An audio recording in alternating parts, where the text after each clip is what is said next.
requirements by March 1st of 2024. Move the Okay. amendments. So of all the various sets of amendments, this is the latest and last one that she's asked for. Okay. All right. And Bob, really, this is just the cleanup bill to Yeah. Brooks for determination. And there is a safe harbor provision, right? That if you're out of tolerance Yes. right now. Okay. Yeah, that gives you till March of next year to come into compliance and waive any penalties in the meantime. Okay. On the amendments. Move the amendments. Second. Amendment has been properly moved and seconded. All in favor, say aye. Aye. Aye. Any opposed? On the bills amended. Move the bill as amended. Second. Okay, bill's been properly moved and seconded. Bob, you want to take roll, or in subcommittee, do we just do ayes or nays? In subcommittee, we typically take ayes or nays. If there's All any opposition, we note that there is a. Okay, There. all in favor, say aye. Any Aye. opposed?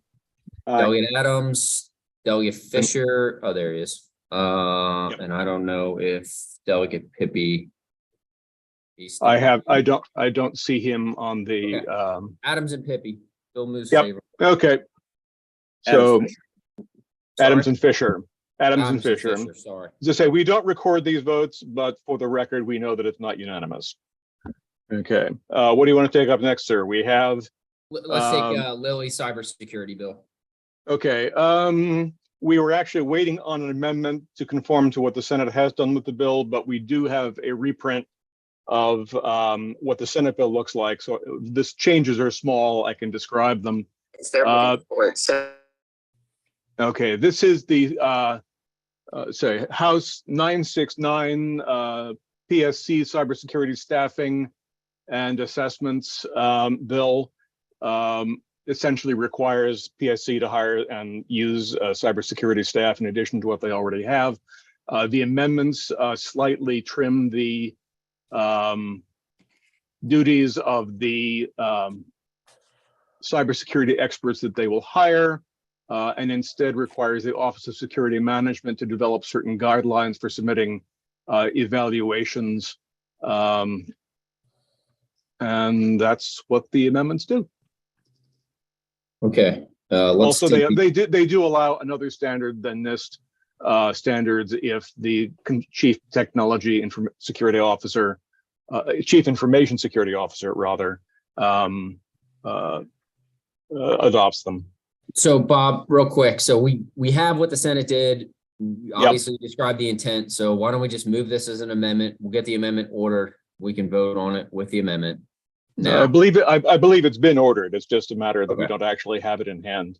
Okay. Delegate Adams had his hand up for a second. Are we aware if the amendments resolved some of the concerns that I brought up and maybe some others that, we are putting this obligation on them? These are high paying jobs and probably difficult jobs to fill for the job description. Or is there any comment from council or other members in the subcommittee about that issue?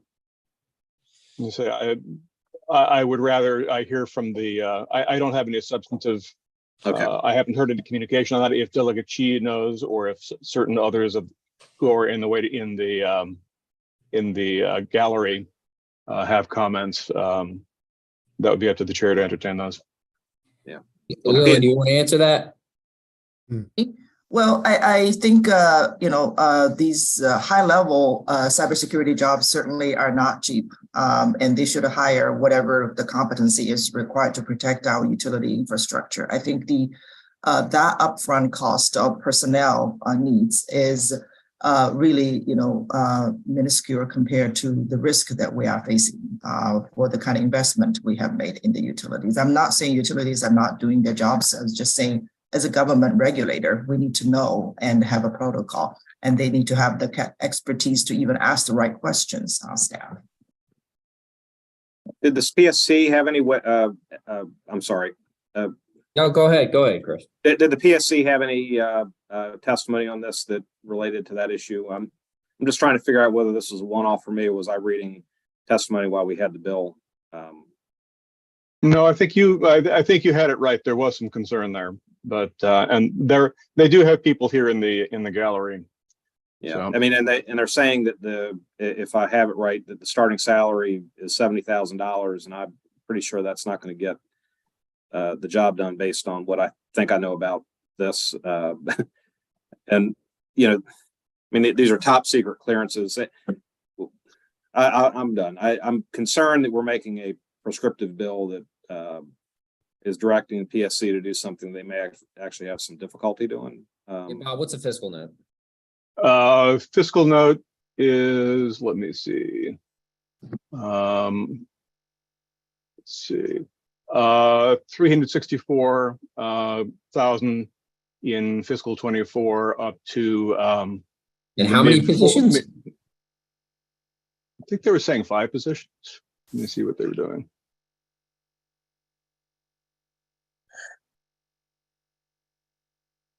Okay.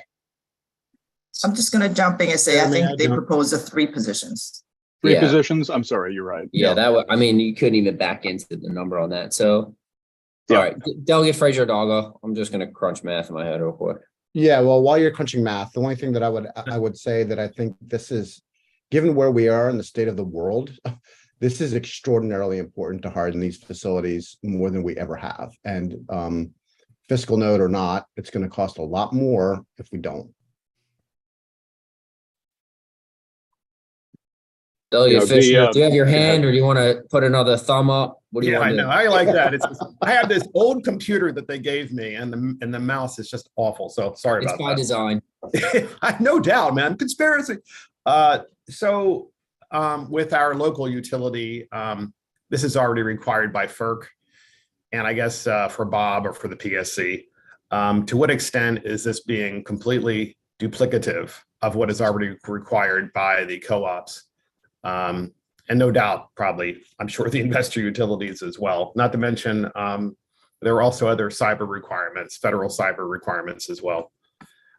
Isn't this just kind of doing the same thing again when they're already having to do this by federal law? So I think Delegate Cheat may have a better answer to Delegate that. Cheat might, but my understanding is though, Delegate Yes. Fisher, is that, I mean, this is the state regulator who's I going to think ensure. they're on Cheese bill on cybersecurity. Yeah, we are, Mr. Lovis. Thank you. Can you please go on mute? Yep. All right. Um, I mean, it's not certainly not a made up thing. It's already being done. It's a requirement. It's a very robust requirement. And so I'm trying to figure out why there's a requirement on a requirement. Well, I Now, mean, they're gonna help set the state policy for all our, Maryland utilities. Okay. And it would be the people, frankly, with the technical ability to ask the questions and set the proper or help set the proper regulatory framework. Delegate Chi, do you have anything to add? Yes, so the FERC regulation mostly deals with the generation and transmission part. The distribution part, which is the last mile, as one of my witnesses testified, is mostly our state and local government, which is why we need to strengthen that. And there was also an independent analysis by the Maryland Cybersecurity Council on our critical infrastructure cybersecurity strength, and they found some gaps in our current operation, which is why we are adding more these specific provisions to the PSC's own regulation. so Mr. Chairman, on the distribution part, I'm not understanding that because the distribution part, I'm trying to figure out what local governments have to do with distribution.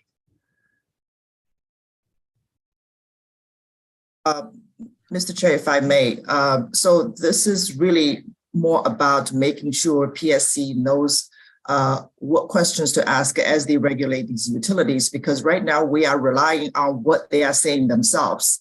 And when you say, zero trust, we don't even know exactly who is doing what and how to measure that. So with the utility, with PSC having a standard, having written records, not relying on every 3 years of verbal briefing, I think we can have a more robust system, regulatory scheme on such critical infrastructure. So this is very minimal protocol establishment for Perhaps PSC to do. Sorry to interrupt. Perhaps an amendment then that to the extent that that the utilities can provide documentation from FERC that they are meeting the FERC requirements, that should be sufficient. In my mind, that makes the most sense. I would imagine if in a perfect world and I owned a utility, and boy, that would be great, right? Because it's like printing money. I would not want my cybersecurity plans to be out there. And that's another consideration as well, which is probably why it has been federalized. So that's my last question and comment. All right. Delegate Adams. I mean, all I would ask is if we're going to try to move the bill, and I have some fiscal note concerns, even with the numbers changing from 5 to 3 or whatever, is that we try not to duplicate or run amok with federal rules and regulations. And is there a way to, through the amendment, speak to that? Real quick, I'm going to ask Lisa Smith quickly to jump in. Hello, thank you, Mr. Chair. The PSC has been working with the sponsors on both the Senate and the House side with Delegate Chi. We met just the other day and reviewed the amendments, the sponsor amendments. I think we're extremely close. If we could just work, I think there's a fix to just add in a quick sentence mandating an appropriation for the needed resources. So if the sponsor would be amenable to that. And then there was just one other tweak. We could compromise on having the CISO involved, but just tweak the language a little bit to reflect the difference between the independent agencies and the political agencies. So I think we're super close. If there would be an opportunity, even at the committee level, to just have a compromise with the sponsor amendment for tiny little tweaks. We're very, very close. And then Lily, we would have are you amenable to that? I don't want to put you on the spot. No, you're on mute, Lily. Yeah, sorry, I'm fine, as long as we don't slow down the process, because we are down to the Okay, wire. is the amendment ordered?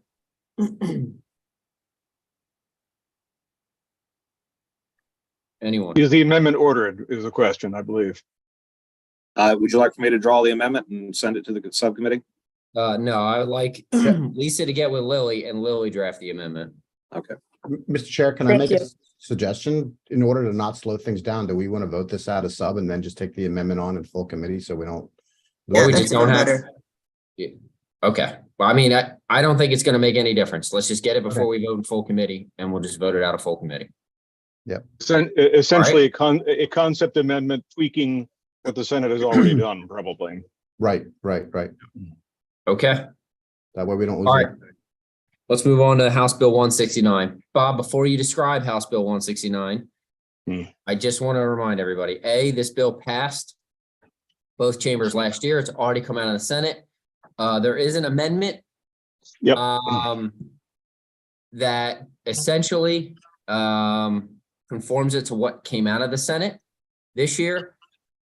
However, in the discussion that we're going to have immediately following House Bill 169, it could likely change what happens in this bill.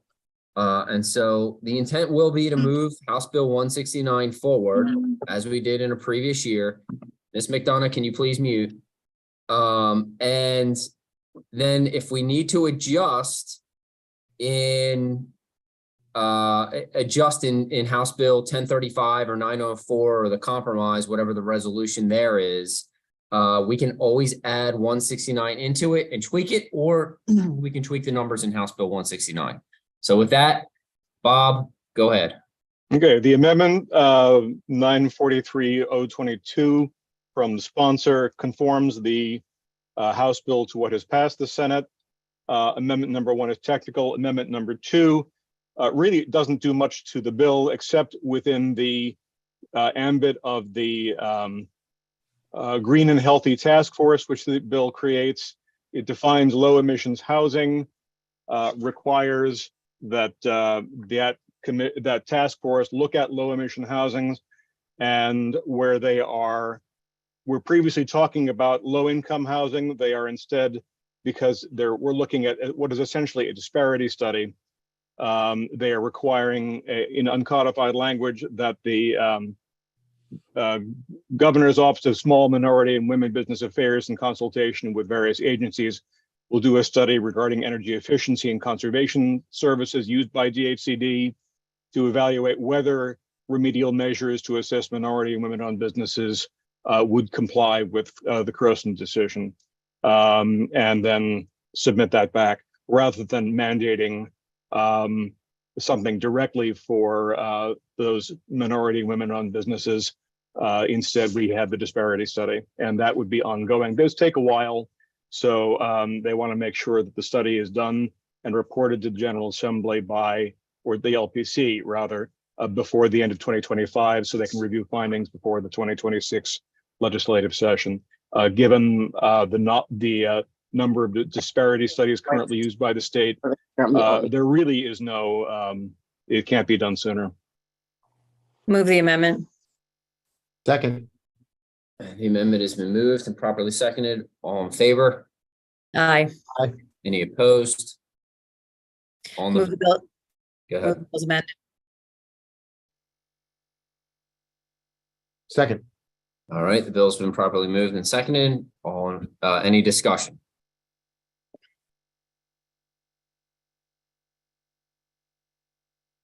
All right, seeing none. All in favor, say aye. Aye. Aye. Any opposed? Okay.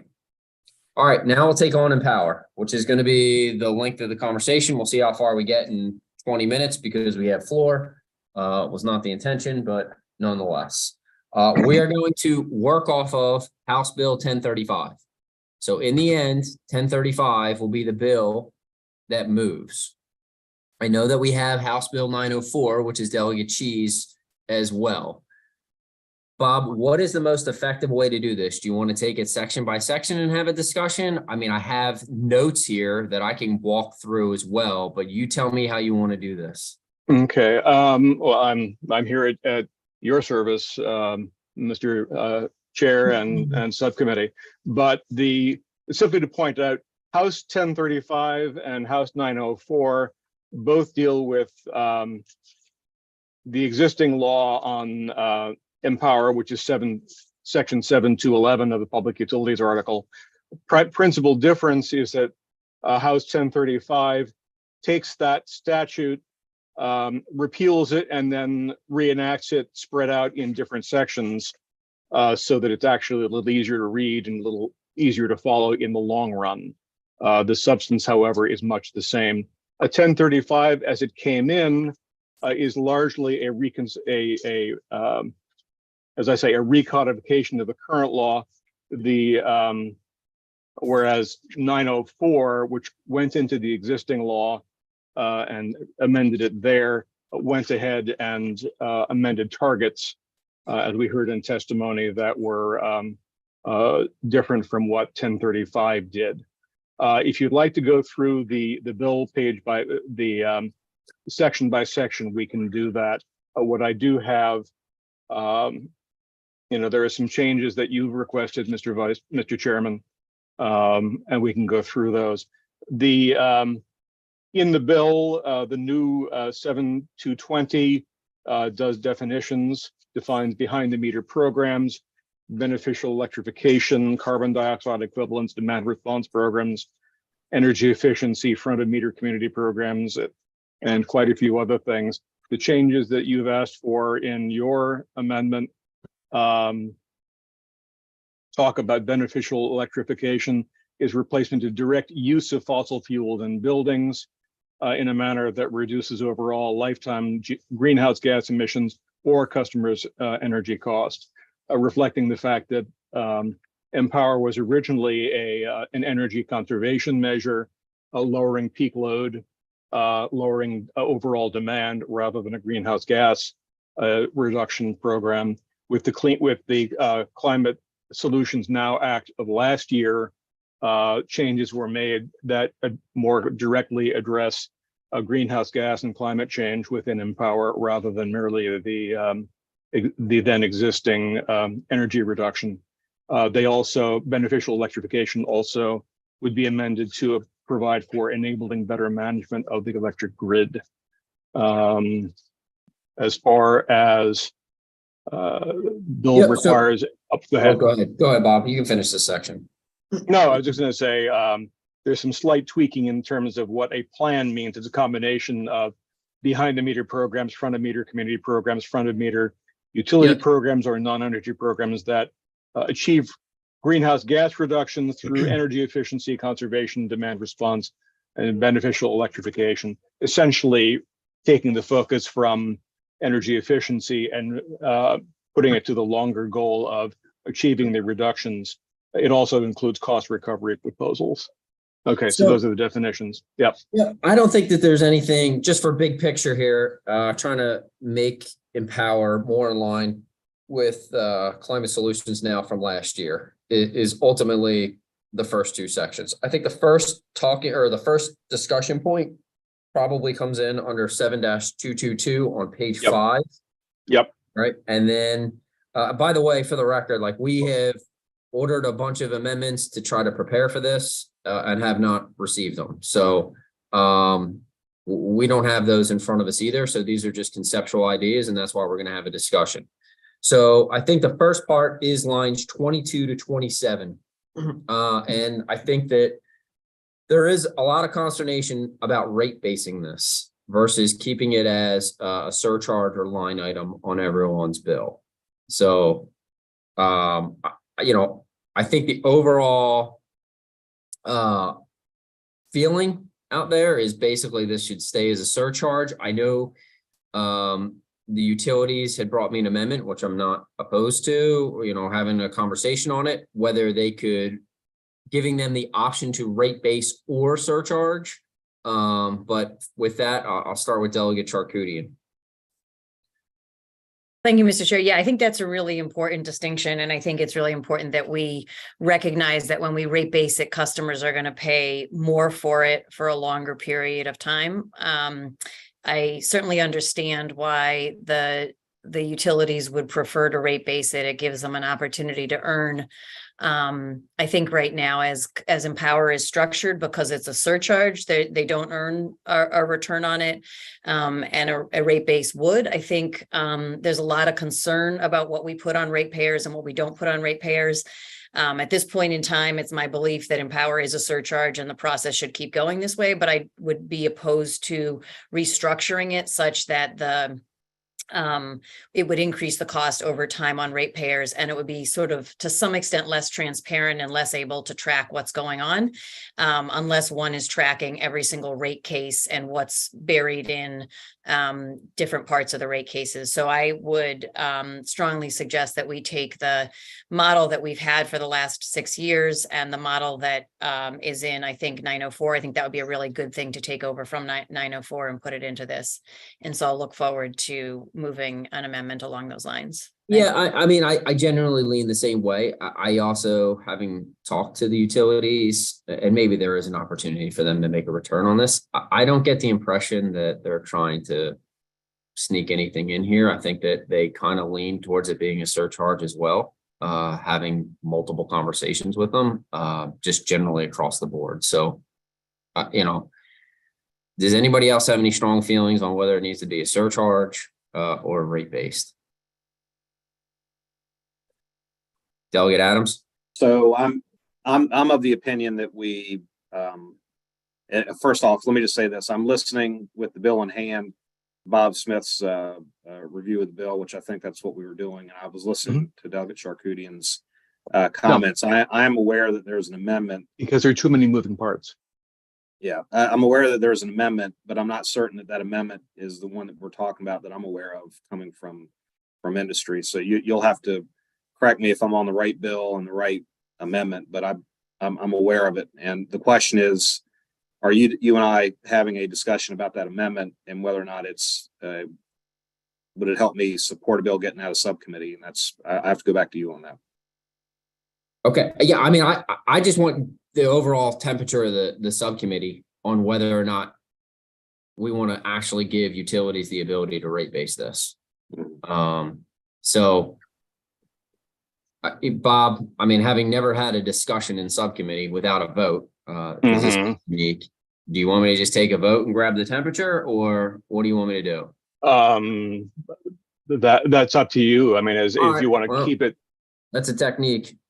So can I make a comment real quick? Yeah, go ahead. The fact that we're moving 1035, I believe, is constructive. The feedback I've been getting from meetings is that this is the preferred vehicle. So I'm happy that that's occurring. And now I'm trying to determine how I can be helpful to craft the bill to make it work for everyone. And if you're asking me whether or not I'm going to support this bill at a subcommittee with the amendments that I'm aware of, then the answer is yes. Okay, so and that would be the rate-based amendment. Okay, There may be some tweaking back and forth if you want to keep the PSC having some flexibility in terms of how to do it, but currently it's done by a surcharge, and it has been since day one. Yeah, I am of the opinion it should be a surcharge. I don't know who came up with this idea that it has to be rate-based, but it is what it is. All right, so Adams is a yes on the rate-based, Tarkunian's no, Fraser Hidalgo. Sorry, no. Chi,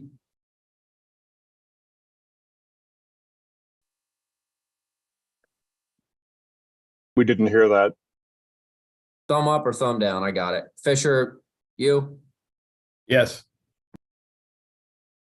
All right, so 4-2.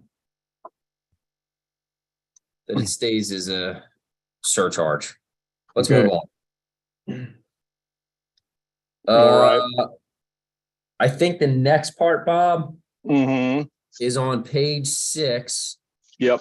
It's now 7-223. Mm-hmm. Page 6, 17 to 20. Right. And This is where in Cheese Bill in 904, it gets into talking about behind the meter. okay. So I know in her bill, it's 8515. I know that there are Okay. multiple discussions surrounding an 80-20 blend is kind of where people come out. But Delegate Charkoudian. Sorry, I'm trying to track on, you said page 6, line 17. 17 to 20. 20, it looks like that's where that's the behind the meter programs. And basically what Right. PSC is Right. saying is leave it up to us, but they're Yeah. the regulator. We Sure. set the policy. That Yeah, is the yeah, way yeah. I overall view our role in this. And so as the regulator, I mean, I think it is prudent upon us, or excuse me, as the policymaker, I think it is prudent upon us to set the goals that we want to achieve, vice just leaving it to the regulator to do both. I think that's Agreed. why we're elected and why we're here. Yeah, that's what I was hoping to speak to. Okay, then do you have anything else to add? Do I? Yeah. Yes.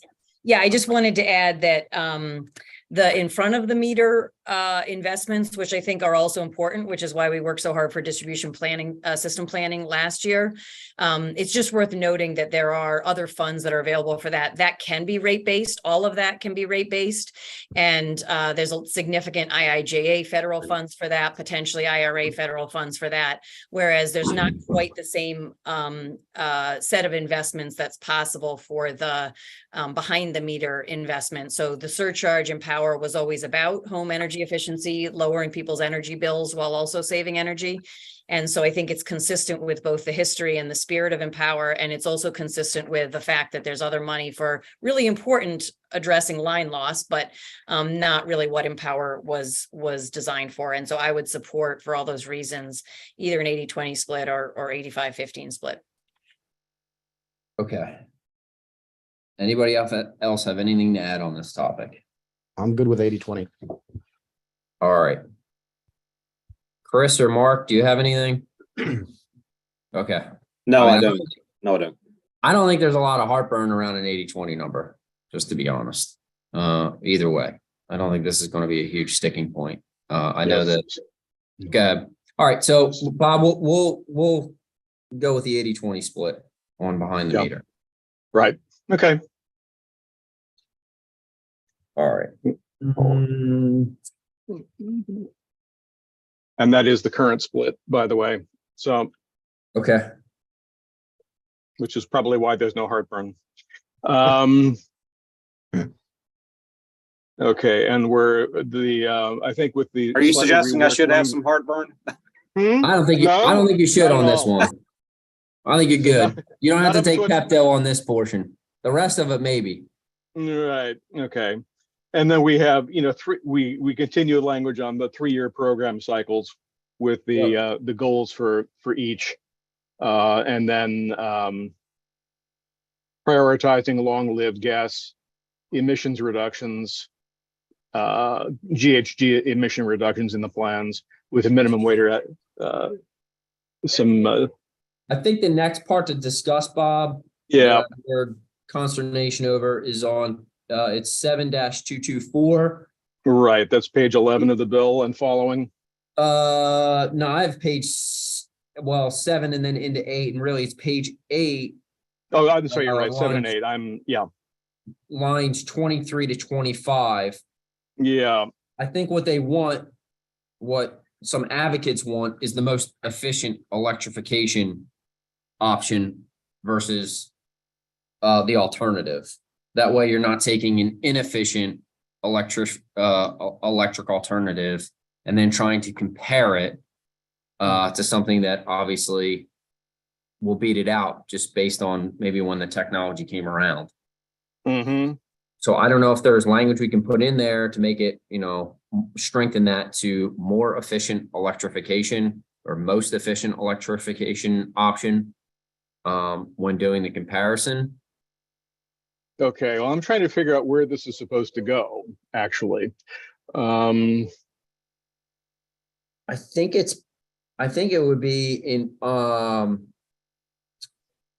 another alternative. So if you go to I'm sorry, 3.1.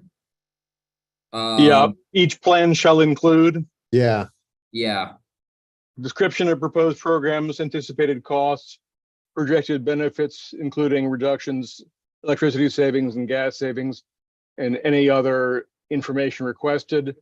And then the next item is to address residential, commercial, industrial sectors as appropriate, including LMIs and low-income communities. So this is just a very general overall requirement to do for each electric company, each gas company, and DHCD to submit plans for GHG reductions. And so you want to make sure that those plans will include the most efficient alternatives for electrification. yeah. I don't know if most efficient. I don't know how what does that exactly mean? I just think we just want to make sure that they're using an efficient. I'm trying to figure out how actually PSC is going to will be able to take a look at competing plans and assess which one is most efficient. I think that's probably, I'm not sure that's a rabbit hole you want to go down. Yeah, probably not. it's kind of apples to apples, right, Mr. Chair? I think you're trying to make sure you're not comparing it to electric resistance heating, I think is what you're trying to do. The comparisons are to a heat pump and not electric resistance heating. I could work on language with you if you need help with that. Yeah, you're also doing something here which is a very specific requirement in otherwise a very general planning schedule. So You don't, Mr. Chair, if I may.